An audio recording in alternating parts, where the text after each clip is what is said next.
दोस्तों, एक बार एक व्यक्ति बुद्ध के पास आया और उनसे पूछा कि अपने मन को काबू में करने और उसे समझने का पहला चरण क्या है और हम कहाँ से शुरुआत करें कि हमारा मन हमारे वश में आ जाए।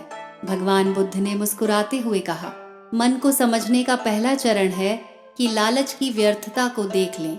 जिस इंसान ने अपने मन के द्वारा दिए गए लालच की व्यर्थता को देख लिया, उसने उससे मुक्त होना शुरू कर दिया। इसके बाद वो व्यक्ति बुद्ध से पूछता है कि हमारा मन जो हमें लालच देता है, उसकी व्यर्थता को कैसे देखा जाए। तब बुद्ध कहते हैं, अपने अनुभव से। मनुष्य जिस भी गलत कार्य को अति में करता है, उससे उसे दुख मिलता है और यही उसके दुख का अनुभव है। यही अनुभव उसके रूपांतरण का कारण बनता है। जिसने देख लिया कि नशा करना केवल दुख है, उसने नशे से मुक्त होना शुरू कर दिया। जिसने देख लिया कि ईर्ष्या केवल खुद को जलाती है, उसने ईर्ष्या से मुक्त होना शुरू कर दिया। तुम्हारा ये देख लेना कि मन लालच को हमेशा तृप्ति देता है, लेकिन लगता ये तुम्हें सदैव अतृप्त है, यही अपने मन को समझने का पहला चरण है। इस प्रश्न को समझना आवश्यक है कि हम अपने मन को वश में क्यों करना चाहते हैं। अगर आपने ये समझ लिया कि आपका मन आपको दुख देता है क्योंकि आपको आपके मन के लालच बहुत सुहाने लगते हैं, इसीलिए आप इन लालच के पीछे छुपे हुए दुख को नहीं देख पाते।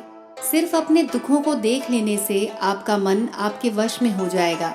इसके लिए आपको ये समझना होगा कि दूसरा चरण क्या है। वो व्यक्ति बुद्ध से पूछता है कि अगर कोई व्यक्ति ये जानता है कि उसके मन के लालच के कारण उसके जीवन में दुख है, तो इसका क्या अर्थ है कि वो व्यक्ति पहले चरण पर है, और अगर वो व्यक्ति पहले चरण पर है तो दूसरे चरण पर कैसे जाएगा। बुद्ध कहते हैं कि उस व्यक्ति को खोज पर निकलना होगा, किसी ऐसे व्यक्ति की खोज पर जो अपने मन से मुक्त हो चुका है और जिसने अपने मन को जान लिया है, क्योंकि तुम्हारा मार्गदर्शन वही कर सकता है जो उस जगह पर पहुंच चुका हो और जहां तुम जाना चाहते हो। दोस्तों, यहाँ पर एक बात समझनी चाहिए कि खोज पर निकलने का मतलब ये नहीं कि आप सन्यासी बन जाएं, बल्कि ये है कि कोई ऐसा व्यक्ति खोजें जो आपका मार्गदर्शन कर सके। अब प्रश्न ये उठता है कि ऐसे व्यक्ति को कहाँ खोजें, क्योंकि आस पड़ोस में तो सभी लोग अशांत हैं। दोस्तों, ऐसे व्यक्ति की तलाश आप कहीं भी कर सकते हैं। आज का ज़माना सोशल मीडिया का है। ऐसा व्यक्ति आपको इंटरनेट पर भी मिल सकता है। आते हैं कहानी में वापस और जानते हैं कि अपने मन को समझने का दूसरा चरण क्या है। वो व्यक्ति बुद्ध से पूछता है कि उस व्यक्ति की पहचान क्या है जिसने अपने मन को समझ लिया और जिसने खुद को जान लिया, क्योंकि हर व्यक्ति दावा करता है कि वो ज्ञानी है, बुद्धिमान है। वास्तव में ज्ञानी कौन है कैसे पता लगेगा। तब बुद्ध कहते हैं कि यही तीसरा चरण है। सुनना ही अपने मन को समझने का तीसरा चरण है। वो व्यक्ति कहता है कि क्या देखकर पता नहीं किया जा सकता, क्योंकि आपको देखकर ही पता लगता है कि आप एक महात्मा हैं। तब बुद्ध कहते हैं, देखने में तो कोई व्यक्ति बहुत शांत लग सकता है, लेकिन भीतर से वो क्या है ये उसके शब्द बता सकते हैं। लेकिन ध्यान रहे कि शब्दों पर भी विश्वास एकदम से नहीं करना चाहिए। किसी भी बात पर विश्वास इसलिए कर लेना चाहिए कि उसे मैंने कहा है या किसी महात्मा ने कहा है। किसी बात पर विश्वास आपको तब करना चाहिए जब तक वो आपका अनुभव न बन जाए। गौतम बुद्ध के द्वारा कही गई इन बातों को आपको थोड़ा आसान भाषा में समझाने की कोशिश करती हूँ। दोस्तों, कोई कहता है ध्यान करना अच्छा है और कोई कहता है ध्यान करना बुरा। ये दोनों ही अतियां हैं। अगर आप ध्यान को अच्छा मानते हैं तो आप बहुत जल्द उसे बुरा मानने भी लग जाएंगे। यही हमारे मन की चाल है। अब आपके मन में सवाल उठेगा कि कैसे? तो इसका उत्तर है कि ध्यान की शुरुआत में आपको आनंद नहीं मिलेगा, बल्कि बोरियत महसूस होगी। और आपका विश्वास क्या था कि ध्यान अच्छा है, लेकिन आपको अनुभव क्या हो रहा है कि ध्यान बोरियत भरा है। धीरे धीरे आपका विश्वास बदलने लगेगा। पहले आप ध्यान को अच्छा मानते थे, लेकिन अब आप ध्यान को बुरा मानने लग जाएंगे। आप एक अति से दूसरे अति पर पहुंच जाएंगे, और यही हमारे मन की चाल है।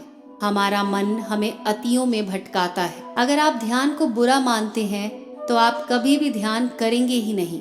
अब बात करते हैं कहानी की और समझते हैं कि अपने मन को समझने का तीसरा चरण क्या है।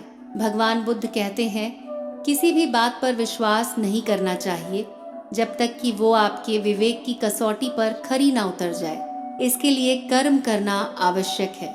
कर्म ही अपने मन को समझने का चौथा चरण है। अगर आप धन कमाना चाहते हैं तो आपको सही दिशा में कर्म करना आवश्यक है। ठीक उसी प्रकार अगर आप खुद को जानना चाहते हैं तो भी सही दिशा में कर्म करना आवश्यक है। आदमी बुद्ध से पूछता है कि सही दिशा में कर्म करते वक्त आदमी क्या गलती करता है। बुद्ध कहते हैं, केवल 2 गलतियां कर सकता है। पहली गलती है शुरुआत ना करना और दूसरी गलती है पूरा रास्ता तय ना करना। इन दोनों गलतियों के पीछे हमारे मन की चाल होती है। कोई सोचता है शुरुआत कल से करूंगा, कोई सोचता है शायद मैं सफल ना हो पाऊं। इन दोनों ही गलतियों को व्यक्ति जागरूकता की कमी के कारण करता है। बिना जागरूकता के व्यक्ति का मन उसे सही दिशा में चलने ही नहीं देता और जागरूकता ही अपने मन को समझने का 5वां चरण है। इसलिए दिन के हर एक क्षण को जागरूकता के साथ जियो। कोई भी कार्य करो तो उसे जागरूकता के साथ करो। अगर सांसें भी लो तो उसे जागरूक होकर ही लो। बिना जागरूकता के साथ जिया गया एक भी क्षण मृत्यु के समान है। और ध्यान रहे कि जागरूकता के बिना ध्यान संभव नहीं है। वो व्यक्ति पूछता है कि बुद्ध, आपने जागरूकता के स्तर को कैसे बढ़ाया?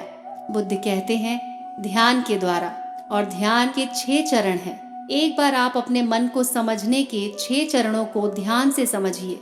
थोड़ी जागरूकता के साथ देख लेना कि मन दुख के बीज बोता है। किसी ऐसे व्यक्ति को खोजना जो मन से मुक्ति पाने का मार्ग बता सके। तीसरा, सुनना। चौथा, सुने हुए को कार्य में लाना। 5वां, जागरूकता, जिससे आप मार्ग से भटके ना। और छठा, ध्यान। सीधे शब्दों में कहा जाए तो ध्यान ही वो नाव है जिस पर बैठकर मन रूपी नदी को पार किया जा सकता है। लेकिन ध्यान तक पहुंचने के लिए शुरुआत के 5 चरण बहुत जरूरी हैं।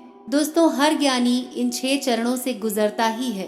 आप कौन से चरण पर हैं? हमारे वीडियो के कमेंट सेक्शन में लिखकर हमें जरूर बताएं। दोस्तों, अगर आप अपने मन को अपना सेवक बनाना चाहते हैं तो सुनिए हमारी अगली कहानी।